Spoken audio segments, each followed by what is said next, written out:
Hello viewers, welcome to குட்டீஸ் kitchen. இன்னைக்கு ஒரு புது டிஷ்ஷோட உங்களை சந்திக்கிறேன். இது என்ன டிஷ்ஷுன்னா உப்பு காரடை. சரி, இதுக்கு தேவையான இன்கிரீடியன்ட்ஸ் என்னன்றதை முதல்ல பார்ப்போம். காராமணி, வெண்ணெய், இஞ்சி விழுது, தேங்காய் துருவல், உளுத்தம் பருப்பு, கடுகு, பச்சை மிளகாய், உப்பு, எண்ணெய். ஓகே, இது எப்படி செய்யணும்னு நான் உங்களுக்கு செஞ்சு காட்டுறேன். முதல்ல பச்சரிசி மாவு எடுத்துக்கோங்க. இது நல்லா வறுத்து எடுத்துக்கலாம். நம்ம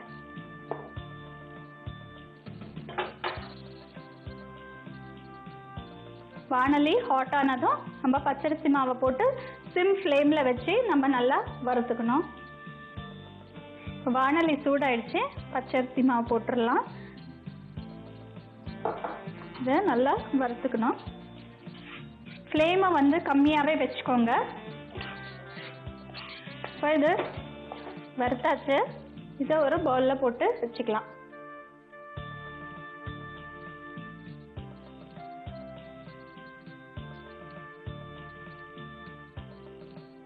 இப்போ இது வறுத்து வச்சாச்சு. இப்போ இந்த காராமணியை நம்ம வேக வச்சு எடுத்துக்கணும். இதுக்குள்ள போட்டு நான் காராமணியை இதில் போட்டாச்சு. கொஞ்சம் தண்ணி ஊற்றி வேக வைக்கலாம். உப்பு இதில் சேர்த்துக்கோங்க.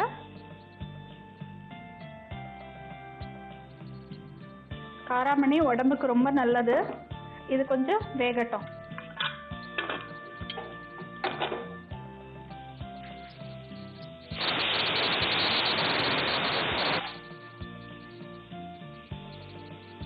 இன்னும் ஒரு விசில் வரணும்.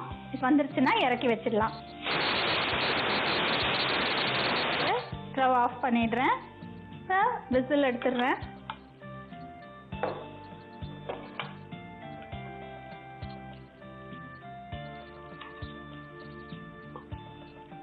காராமணி நல்லா வெந்துருச்சு. இந்த காராமணியை ஒரு பவுல்ல போட்டு வச்சுக்கலாம்.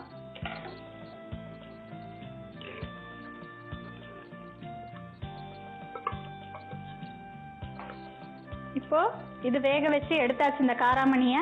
இப்போ நம்ம எல்லாம் வதக்கி எடுக்க போறோம். ஸ்டவ் ஆன் பண்ணிக்கலாம். வானலி சூடானதும் எண்ணெயை ஊற்றி கடுகு, உளுத்தம்பருப்பு, பச்சை மிளகாய், இஞ்சி விழுது, அப்புறம் இந்த வேக வச்ச காராமணியை போட்டு நல்லா வதக்கி கடைசியில் வறுத்து வச்ச பச்சரிசியை போட்டு அதை நல்லா சேர்ற வரைக்கும் நம்ம தண்ணி ஊற்றி கொஞ்சம் மிதமான சூட்டில், அதாவது ஃப்ளேமை கம்மி பண்ணிக்கணும். அதுலேயே நம்ம வறுத்து அப்படியே ஒன்றா எடுத்து நம்ம இட்லி பாத்திரத்தில் வேக வைக்க போகிறோம். வானலி சூடாயிடுச்சு. எண்ணெய் ஊற்றுறோம்.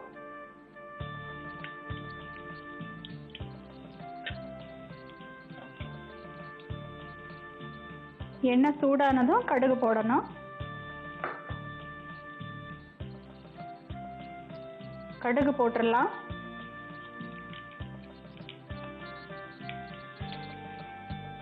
நல்லா வெடிச்ச உடனே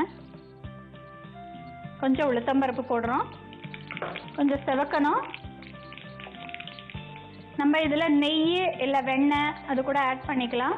இப்போ நான் கொஞ்சம் நேரம் கழித்து வெண்ணெய் ஆட் பண்ணுவேன். இதில் நெய், பட்டர் இதெல்லாம் குழந்தைங்களுக்கு ரொம்ப பிடிக்கும். கொஞ்சம் கோல்டன் ப்ரௌன் ஆனதும் இந்த இஞ்சி பூண்டு விழுது,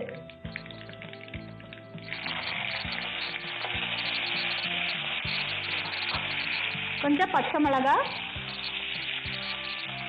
மிளகாய் ரொம்ப சேர்க்க வேண்டாம். குழந்தைங்க காரம் அதிகமாக சாப்பிட மாட்டாங்க இல்லைங்களா, அதனால பச்சை மிளகாய் கம்மியாகவே போட்டுக்கலாம். இது கொஞ்சம் நல்லா வதங்கணும். அந்த பச்சை வாசனை போகணும் இஞ்சி விழுதுல. கொஞ்சம் வெண்ணெய் ஆட் பண்ணிக்கலாம். இதோட குழந்தைங்களுக்கு தானே நம்ம கொடுக்கணும், அதனால வெண்ணெய் நல்லது குழந்தைங்களுக்கு. ஆட் பண்ணிக்கலாம். நல்லா வறுத்துக்கோங்க. பச்சை வாசனை போயிட்டு அதுக்கப்புறமா நம்ம தேங்காய் கொஞ்சம் கொஞ்சமாக சின்ன சின்னதாக அரிஞ்சு வச்சுருக்கேன் பார்த்தீங்களா, இந்த தேங்காய் இதை நம்ம ஆட் பண்ணுவோம். இப்போ தேங்காய் போட்டுடுறேன். தேங்காய், இஞ்சி விழுது இதெல்லாம் ஒரு டிஃப்ரெண்ட் டேஸ்ட் நமக்கு கொடுக்கும். தேங்காய் நம்ம திருகி கூட போடலாம். அந்த மாதிரி பல்லு பல்லாக போடாமல் கொஞ்சம் திருகி போட்டுக்கலாம். ஸோ அது இன்னும் நல்லா இருக்கும். இப்போ இந்த வேக வச்ச காராமணி அதை இதில் ஆட் பண்ணுறோம்.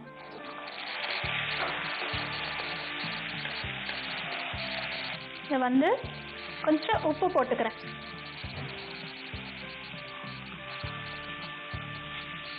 இந்த தேங்காவும் காராமணியும் ஒரு டிஃப்ரெண்ட் டேஸ்ட் ஃப்ளேவர் வருது. இந்த தண்ணியெல்லாம் வடியணும். தண்ணி வடிஞ்ச உடனே நம்ம இந்த பச்சரிசி மாவை போட்டுடலாம். வறுத்து வச்சிருக்கிற பச்சரிசி மாவு இதில் போட்டு கலக்க போகிறோம். பச்சரிசி போடும்போது ஃப்ளேமை சின்னதாக்கிக்கோங்க.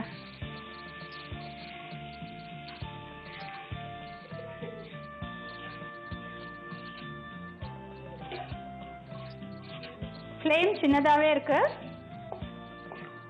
இதெல்லாம் இப்போ நல்லா தண்ணி வடிஞ்சு ஒரு கலவையாக சேர்ந்தாச்சு. ஸ்டவ் ஆஃப் பண்ணிட்டு இதை எடுத்துக்கலாம்.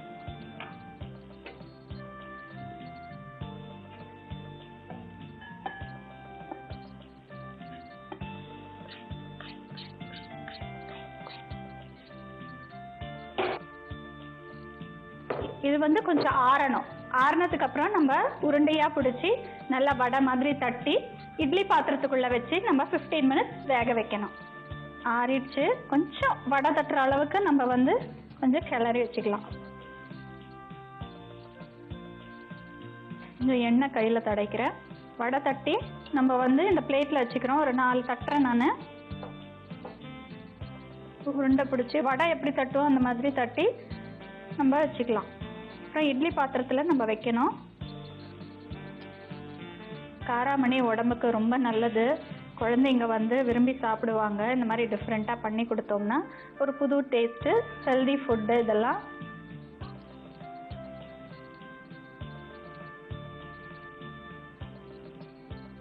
நான் ஒன்று பண்ணுறேன்.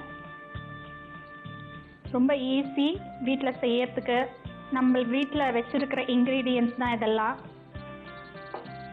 ஓகே, இப்போ இதை வந்து நம்ம 15 மினிட்ஸ் இட்லி பாத்திரத்தில் வேக வச்சிடலாம். இட்லி குக்கர் ஏற்கனவே நான் கொஞ்சம் ஸ்டீம் பண்ணி வச்சுருக்கேன்.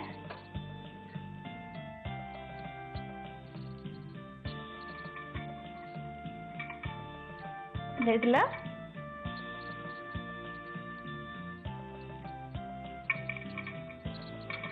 ஒரு 15 மினிட்ஸ் தான் வேக வச்சு எடுத்துடலாம்.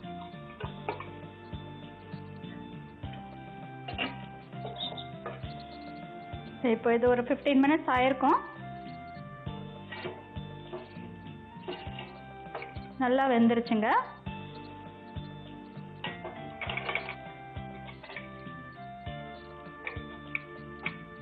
சூப்பரா வெந்துருச்சு. இப்போ சர்வ் பண்ணிடலாம்.